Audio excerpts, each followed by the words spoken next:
What's up, y'all? This is your girl Diversified, and it's been a long time since I've been on my channel.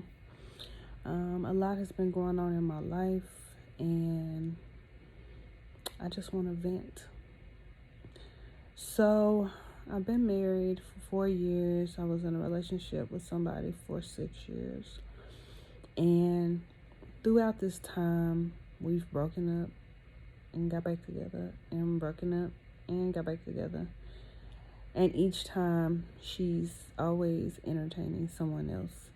And then it's always like a 2 month interval, and then we're back together. So this time, we haven't really been in a good space in a while.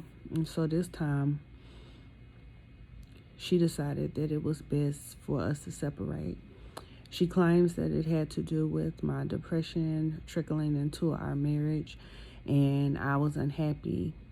She had asked me why I wasn't doing things for myself and always sacrificing for her. So, long story short, when she decided to go to school, she didn't want to work. So, me being not the spouse at that time, but the girlfriend at that time, I was working from home. So, I was like, I want to see her get it. Now, I have a bachelor's, a master's, a cosmetology license, and a cosmetology instructor license. So I'm all about education. And when you're with somebody, it's like you should want to make sure that they're good. So basically, I sacrificed to make sure that she could finish school, and then in the long run, it would be a benefit for both of us or whatever. So we had a lot of trials and tribulations throughout that, family, sickness, and having to make different decisions. So it wasn't like a smooth process. And so we wound up leaving from Nashville. She left for Nashville to take care of her grandmother. I was still here. And then I ended up, after we broke up, and then she was entertaining this one girl. And then about 2 months after that, we wound up getting back together, which was like the first thing I should have really paid attention to. It was like flashlight, like don't do it. And so there was a person that I was talking to, and this person took care of my heart, cared about me, put me first, all the things that I really should be having in my life. But because my heart was still caught up in my wife, which at the time she wasn't my wife, I just couldn't give the other person what they needed. So me and my wife, which was my girlfriend at the time, we got back together. Even with the lies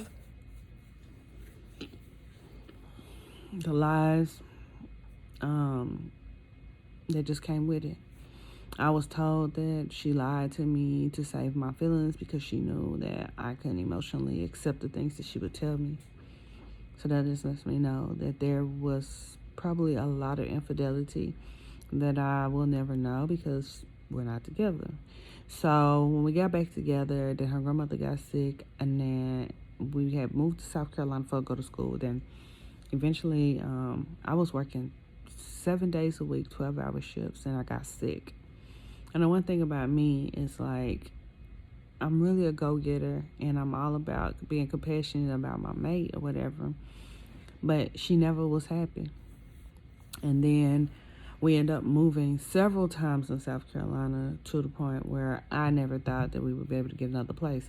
But the downfall to that is that every place has been in my name because her credit is not good enough for her to get a place on her own. Nor did she have the income because she didn't want to work. And she did like Lyft and Uber, and she had a couple of part-time jobs like here recently, but going back to school, she just wants to concentrate on school. So we moved from South Carolina. Well, basically, I moved from South Carolina to Georgia, and then her grandmother got really sick, and then she came out of school for a little while. So through that process, we were kind of close but not, and then we argue all the time. So then her grandmother got really sick and put her on hospice, and then she had went off to school but ended up coming back. So when she came back, we were there up until the time her grandmother passed away. So as soon as her grandmother passed away, she went into business mode. Then we had the services, and then she left. She went back to school. Now, she had an apartment down there. She had transportation. I basically was still staying at her grandmother's, but I couldn't stay there because it was a place for seniors. And so they gave me a time to, I basically cleaned up the apartment and everything. Now, mind you, I had been basically taking care of her grandmother while she was sick, when nobody really else would come by. So, except to visit, but not to really help. And so, when she went off to school, I felt abandoned. I felt abandoned like I did the first time, but I really felt abandoned this time. And then there was a young lady that she was entertaining, and they wound up messing around. And by this time, things got really bad because I basically didn't have anywhere to stay in Georgia. I ended up staying at her cousin's a couple of nights, but because of the issues that we were having, the cousin's mother didn't want to want me to stay there. So then her sister said I could stay there. And now, mind you, in the process of this, we lost her grandmother. 2 weeks after that, I lost my best friend. And then, one of my best friends. And then we separated. And then I had surgery. And in this whole process, I couldn't deal.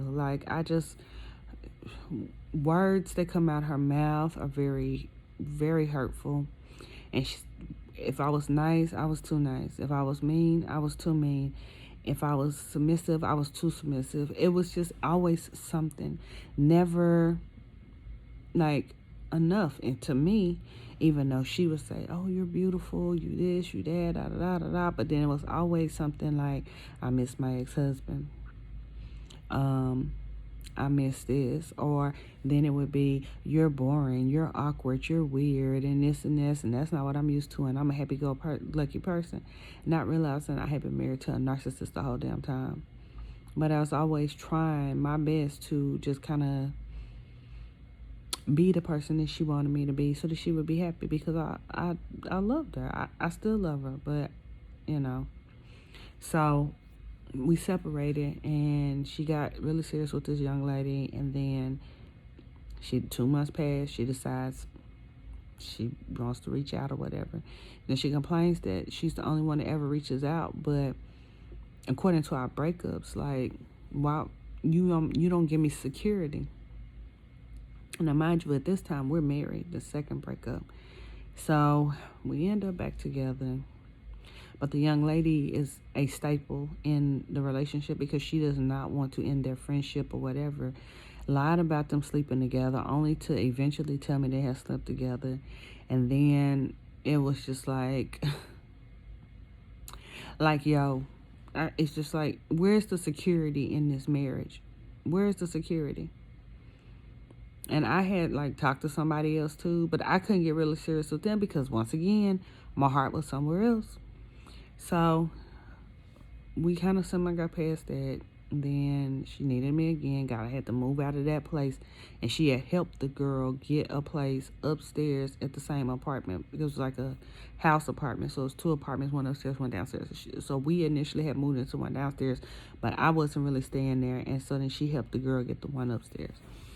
Their whole dynamic, you could tell that there was something there. She claimed the girl had told her several times that she was in love with her, but she claimed she wasn't in love with her. And I was like, well, how can somebody just be in love with you based off of what? Have you ever slept with her? She was like, no, we ain't never slept together. Only for it to later come out that she had slept with the girl. She said they had talked about it and didn't understand why I was still harping on the situation when they said it was dead. Probably because you've told me you didn't want to let her go. Probably because you had intimate pictures and she was calling and saying she needed you, and you was jumping to her every move and then asking me how I felt about it.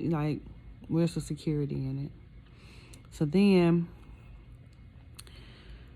I had to just basically give an ultimatum. So in the process of that, we I'm living in Georgia. I have finally got an apartment. Thank God to a friend of mine, and God, I was just so grateful. So it was time for spring break, and we moved out of one apartment into another, and immediately came to Georgia, and then COVID hit. So when COVID hit, then that put us in the house with each other for quite a while. So at this time, I'm on leave for a mental leave because things had just got to be too much for me. And so we actually started getting along, and I'm thinking like, okay, good. But it was this woman, this girl, she was still always an issue. So they were in a group together, and then she left the group because she said that I didn't want her in the group with the girl. So it's not that, but you're making decisions based off of what you think I want, not that you think that it's right. That I don't want you to be this girl's friend, but you want to be her friend because as you say, she was there for you through the roughest time of your life. You met her for 2 months. She was there for you. But already for 4 years at least, I had already been there, like basically taking care of your grandmother, taking care of you. And then somebody can come in for 2 months and it just be like, yeah, she was there for me at my hardest time in my life. She just would sit there and she wouldn't say nothing. And she would just listen to me. You don't listen to me. So then again, the comparisons, the defending of others, we went through this all the time. So after COVID, she didn't want to leave Georgia because she felt like she was leaving her grandmother. So I was like, okay. So then one day she come in and she was like, you know what? She started crying. She was talking about it. She was like, I'm ready to move. So I was like, bet, okay, where we going? So we met in Tennessee. Tennessee was a good place for us. But it was kind of hard for me to come back to Tennessee because after my friend passed away, it was just really hard because this is where I came when I first moved away from home with my friend who is now deceased. So we eventually found a place. We move in, and finances are still crazy. And we working, she lifting, and at that time we didn't even have a car. Then we got a vehicle, of course, in my name. And we would just work, trying to make ends meet and stuff. So then eventually the arguments didn't stop. She said she felt like she lost her independence by depending on me. And I'm like, this was what we had agreed up on. But at the same time, she's a shoe fanatic. So I have to always buy shoes. $100 and some shoes, $200 and some shoes, $300 and some shoes, $400 some shoes. But you still not happy. And you don't have a real job. And your priorities be messed up. So we went to therapy. We had 2 therapists. She felt like the second set of therapists helped us. I don't. But at the end of the day, we tried. We had our own individual therapists as well. So fast forward, the school decides they want the students to come back to campus. We had just moved to Nashville. Alan had been in the apartment 6 months. We trying to figure out okay, so what we finna do? So we gotta get down here and do this and that, whatever.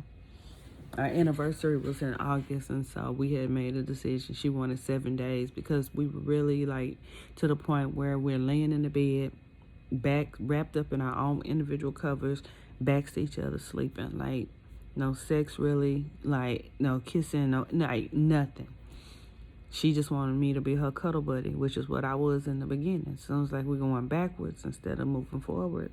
You just want to cuddle with me. You don't want to make love to me. You just want to cuddle with me. So yeah, I got distant because I truly felt like my wife didn't want me. And then she was insulting all the time and mentally, verbally, and emotionally abusive.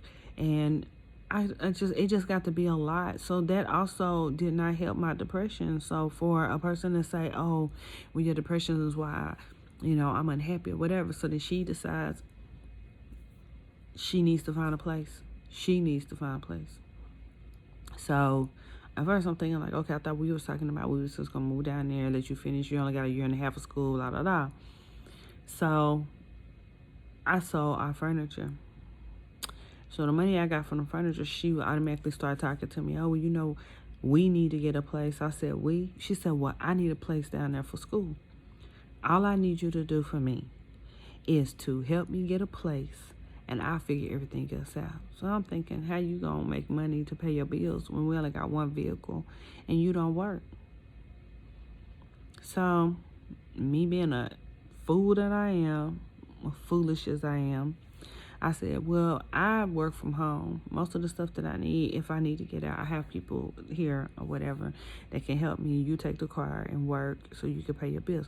She was like, yeah, I was going to think about that. I just didn't want to see you down there without transportation. But it didn't stop her from, leaving me with no transportation. But of course, I agreed to it. So that's my bad, So then we arguing. So she tells me, well, I've made a decision.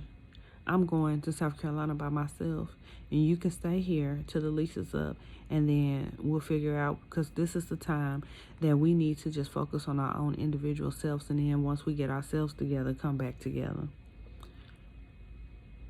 We had just celebrated our anniversary in August. She went off to school in August, and she's made the decision to go without me after I got the place and after she got the vehicle that's in my name and leaving me with nothing. So I had to go home because my daughter's friend, who was like a son to me, he passed away. So in the process of us going down there for that, this is the time that we're going to separate, and I'm going to stay at home. I'm going to stay at home for a couple of weeks and then come back to Nashville. So after the services, she's like, okay, I'm leaving right after the services. Like, literally, we get there, we sleep, we get up, we go to the services, and then she just left me.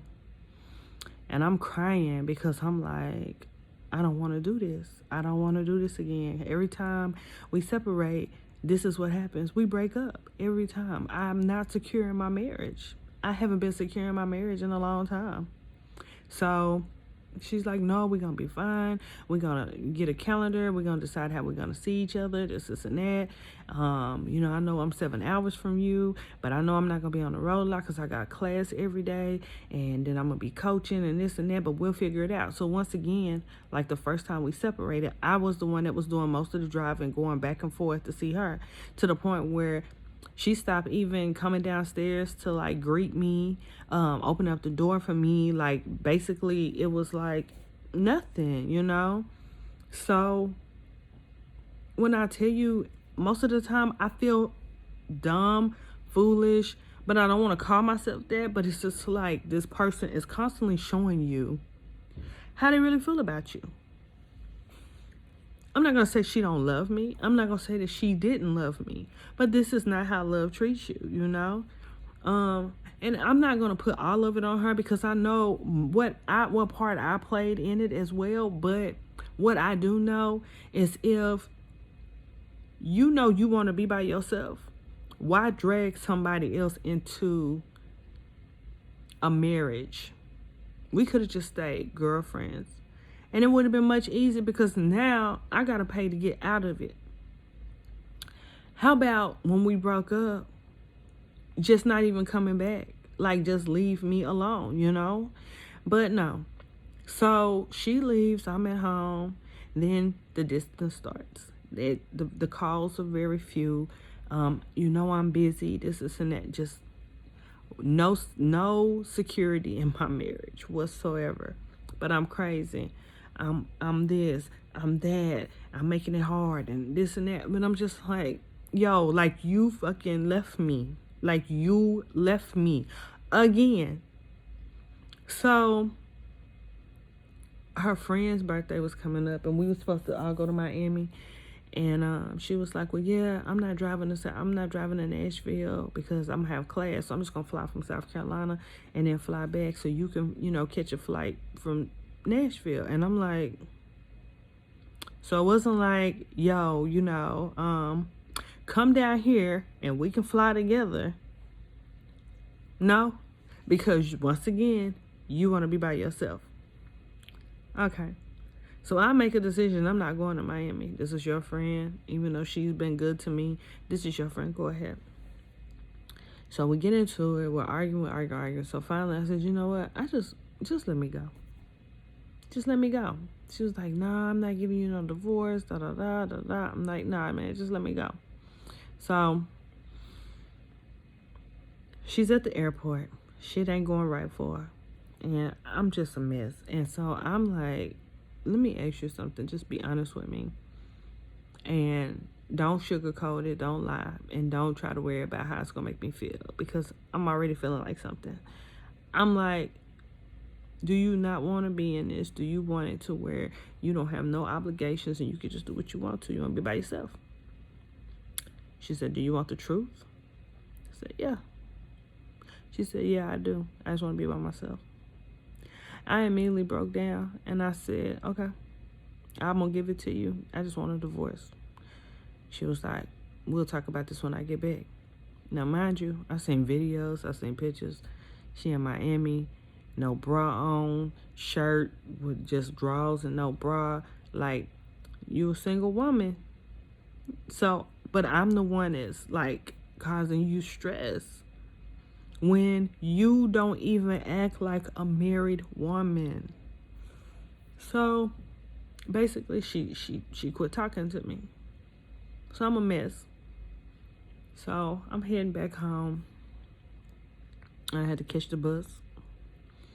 And then when I get to the bus station, then I had to catch an Uber to the house. And then I get in the house. She was the last one at the house. All her stuff is gone, so the house looks like an empty shell. Like as if I just moved in here. Only thing I got is a bed and my clothes and the desk and my work stuff. That's it. No TV, no furniture. And there's dishes and stuff in the sink with mold. It's like no food in the refrigerator. With nothing. Left me with nothing, basically. So then I call her. And I'm upset, you know. And she's like, I don't have time to deal with this. I just got in. I just flew in. And you just trying to this and that. I'm like, yo, like, what? Foolish. I feel foolish. So, needless to say, she just basically, she blocked me from all social media before she went to Miami. She said, because, you know, you're too emotional. Okay. So then she gets back to South Carolina and then she decides she's just not going to answer my calls at all. So I sent her the divorce papers that the lawyer had sent me. And then she calls and she's like, oh, so you serious? Da da da da da. And I'm like, yeah, because at this point I'm so like no security whatsoever in this marriage. So she was like, fine. So she agreed to the papers. And then she said, well, you know what? I'll sign them if I can get spousal support. For 6 years. 6 years. 6 years. And you want spousal support. When she got divorced from her first marriage, he had a 401k and everything. She could have got half of everything. She was like, no, I didn't want to do that to him. But you going to ask me for spousal support? I don't even have a 401k. Everything that I do is for you. Down to the point where I have no money. And then when I ask for money, oh, it's a whole scenario. Why you need it, what you need it for. I ain't got it. I'm trying to do this. But when I get paid, it's like to the dime, to the penny, broke. You leave me broke so that I have to ask you for help. But knowing I got other people I can ask for help if it gets bad, but I don't want to when we're supposed to be married. So she gets weight loss surgery. After I had my weight loss surgery, I started gaining weight back. Every time I get with her, I gain weight. I don't know what's up with that. So she started losing all this weight. So then she's feeling herself, and she's still losing weight. She's feeling herself, whatever. So it was this thing called Stud Model Project. And I had nominated her because I was like, you know, this was like months ago before all this mess happened. And I found out today she got accepted and is going to start doing photo shoots and all this. And I'm just like, so I ended up getting the divorce papers. I emailed them to her because at this point she's not talking to me anymore. And I sent her an email. And I was just like, I just need to know if you got the papers. So she texted me. I got the email. I'm at the post office now, and I can't afford to overnight them to you. So I call her. I get the money. I cash app her. She gets there. She scans, and I hear it, and then she sends me the receipt. She's like, I love you with all of me, but I don't want to be with you. Like, I want to be by myself. Point blank. It ain't been 2 months. Ain't even been 2 months. So I said, okay. So I'm hysterically crying, and all she's going is like, calm down, just calm down. I ain't went nowhere. I'm right here. I got you, da da da. And I'm like, you got me how?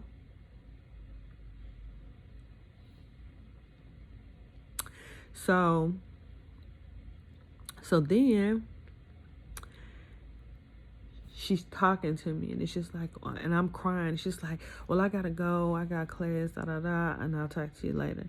Now, mind you, the whole time she been down there, at first we had like the little tracker because she works Uber, so that way, if anything, I know where she's at in case of an emergency. So she ended up pausing it where I couldn't follow her location. So I just deleted the app. I just deleted it. I got me a new phone. I gave her phone back because that phone that I had was in her name. But the last few phones that we've had has been in my name. So I've got like bills from T-Mobile and from Sprint. So I gave her a tablet, the phone, and the watch. And I got me another phone. And she just basically said she don't want to be married no more. So when the papers came the next day, it was like each time this situation has put a nail in the coffin. So I got the papers. I had to go get them notarized. Then I had to go to the courthouse and file them. Then I had to go to the post office and send her a certified letter about the insurance.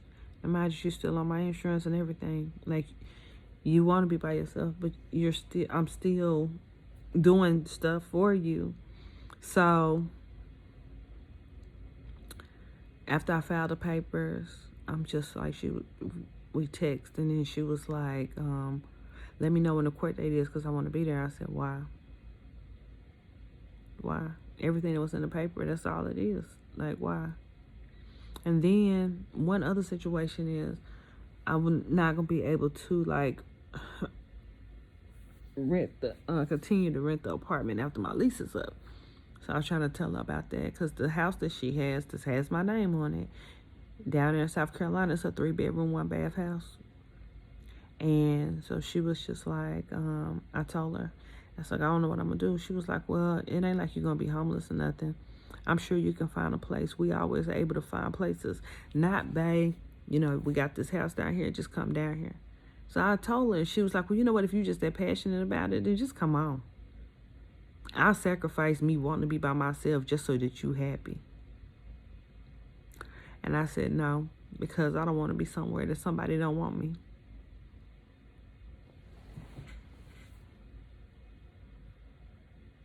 And this is why I feel foolish. Because through it all, I'm still having hope that maybe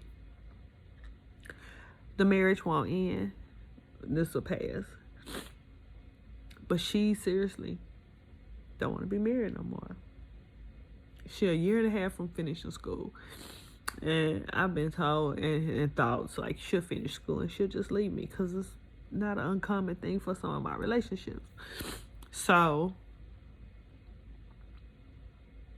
I filed the papers and I made a decision I didn't want to talk to her. So a few days have passed, and then I called her, like, I want to say like the next day, because I was like needing closure. And she talked to me as if I was a stranger. Like, I didn't even know who I was talking to. She told me she didn't trust me. Now, mind you, her bed comes out of my check every 2 weeks. So I asked her, are you going to take over the bed? She was like, yeah. I said, well, I just need your card information. She was like, no, I'll just cash app you the money. You know, I asked her when. She was like, well, I don't have no money right now, but I'm trying to get the rent together. Can you just send me the information for the rent? So I'm still stuck with bills. And we're not even together. Then I'm gradually like getting better, but I'm crying like every day.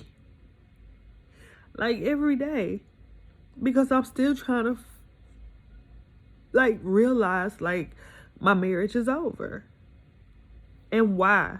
When this person wants me to take accountability for the things that I do, but she don't take the accountability for what she's done. It even caused me to be so not secure in my marriage and not able to let go of stuff. When you tell me you miss your husband, when you tell me that you know, if your friend wasn't in a marriage, that you would give him some sex, but it wouldn't mean anything. Or that you just a couple of months ago told me that you just realized that you was in love with the girl when we were separated, that you just realized you was in love with her. But I'm like, I knew it, but you just you lie about it and you just wait to tell it. So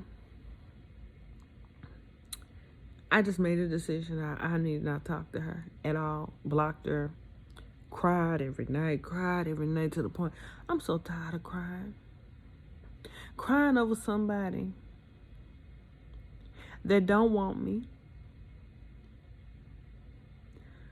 Crying over somebody who claim they fight for us, but you didn't fight because that's not what you wanted.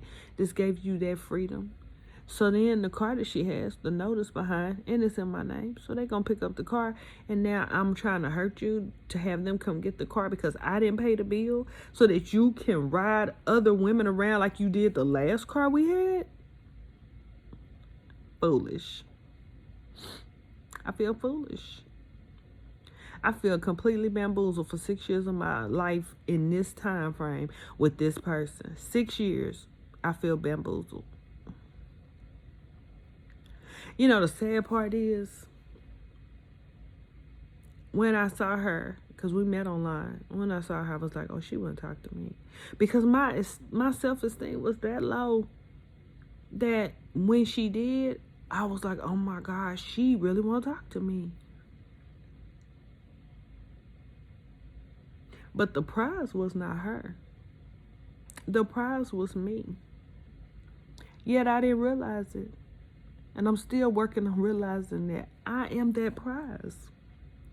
So, yesterday, she blowing up my email, my phone. I'm like, what do she want? Like, after I talked to her, she talked to me like as if I was a stranger. I made a decision not to talk to her. So, come to find out, I have always bleached her hair half and half. She have one side black, the other side blonde. So she wanted to know what products I use because she's, this is what I found out, she's part of this stud project model project, and she need trying to figure out how to get the hair, how she want to get her hair because she got photo shoots and all this and all. But I wanted to tell you so bad because we could celebrate because you was the one who nominated me. And I miss you. And you crying that you miss me. But I know you with somebody else. But when I say that, I'm crazy. The reason I know you with somebody else is how you move. Like not answer my phone calls until you like in the car or somewhere else.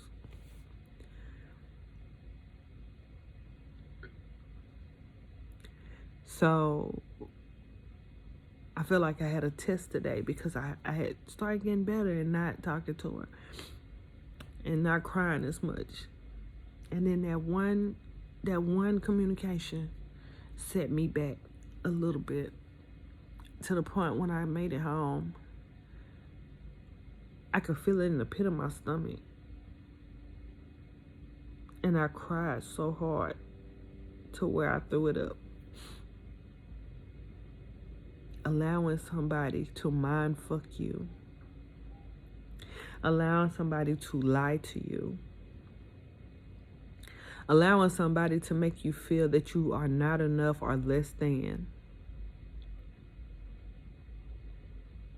allowing somebody to push you in a direction that you know that is not who you are. It's hard, especially when you've taken vows with this person, thinking that they are your person.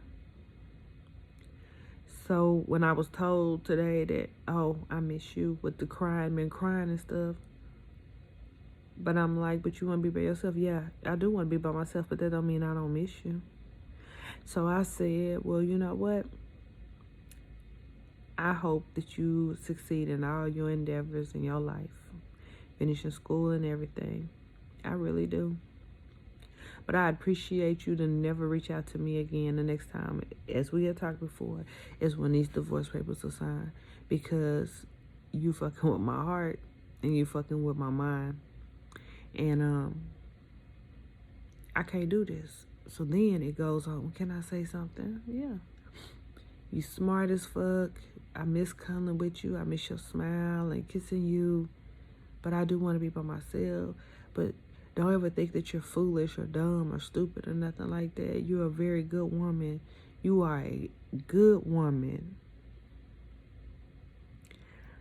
I just want to be by myself, though. 6 years.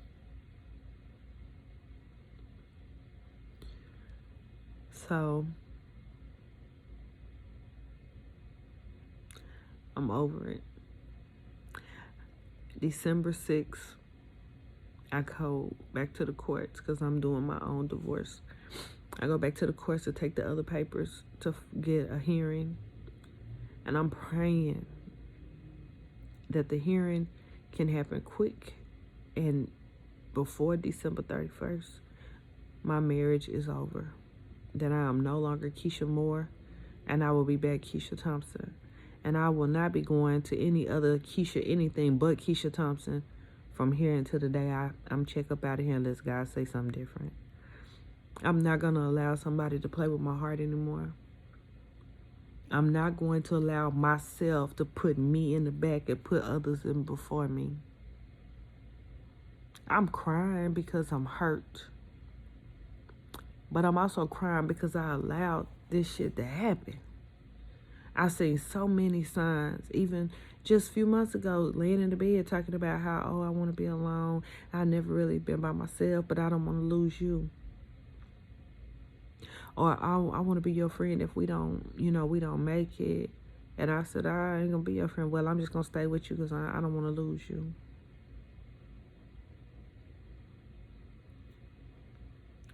Mind fucking. You hear me? It's all nice in the beginning with her. But as soon as you, one, can't do for her, or two, take up space that she can't do what she wants to do, or she get the missing me, but she can't come back here, then that person is going to find something else in who they think that they are getting. I'm working right now to get all this shit out my name and just file bankruptcy or try to figure a way to pay it all off. 6 years is a lot of debt, but I chose to take the debt on because I know she can't help me. She claims she wanted to pay half on the divorce, and I'm like, if I wait for her to pay half on the divorce, you couldn't even pay $100 towards the bills that you had. If I wait on you to pay half on the divorce, we'll never be divorced. So I took that too. And I'm just venting because I'm hurt. I don't know. Some other people may have been going through the same situation. So I get you and I understand. And I'm sorry if it happened to you. Just like I'm sorry that this shit happened to me. And then she got mad because I deleted our Instagram page. But why I keep it? We not even together no more.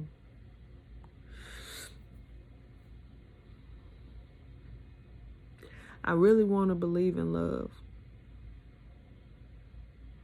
But it's so hard to believe in it. It's so hard to believe that I deserve love sometimes. I know I deserve love. And I know who's ever out there for me will be for me. But it's going to take my healing for me to meet them.